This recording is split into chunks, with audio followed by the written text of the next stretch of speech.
Hello, hello. Nice to see you again. Today we will talk about engagement of attendees.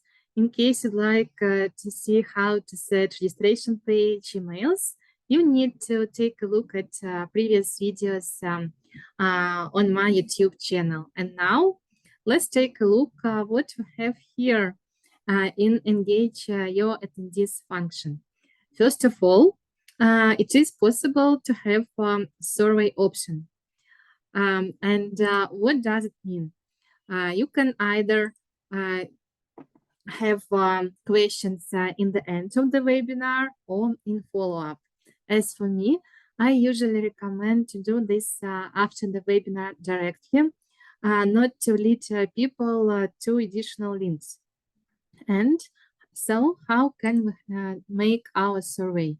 We can give some name to this survey and add new question.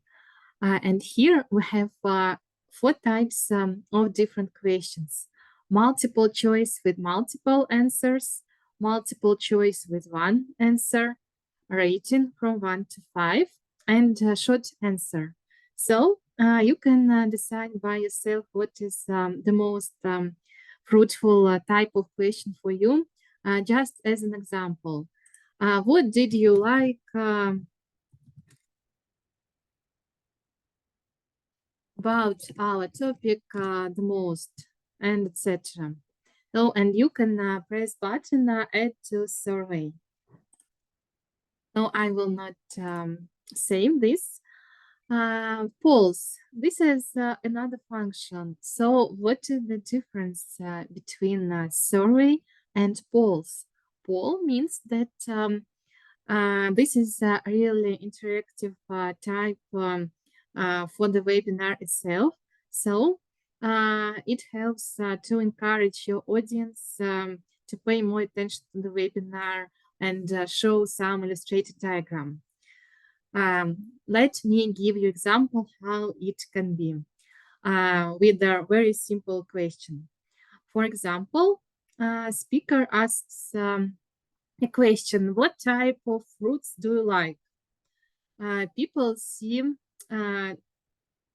different answers like apples, pineapples, and etc. They choose their options, and speaker can show results in percentage in diagram directly during the webinar.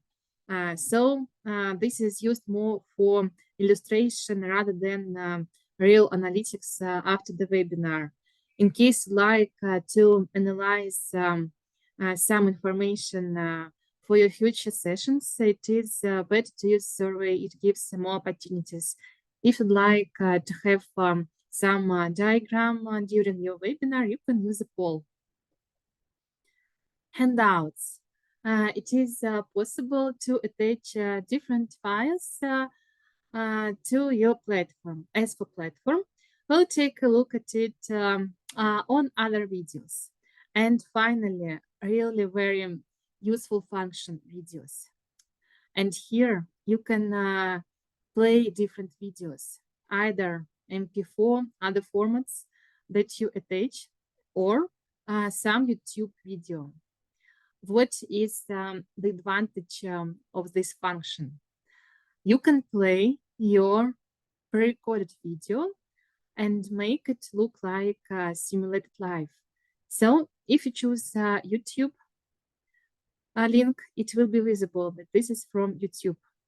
However, if you attach file, you can play it during your session, and it may look like live streaming. So you can prepare in advance, record your video in a good format, in convenient atmosphere, and then play it as live. How this happens on the platform itself, we will see in our future videos. Please feel free to share your ideas, questions, and feedback under this video. Thank you very much. I will be happy to see you in other videos.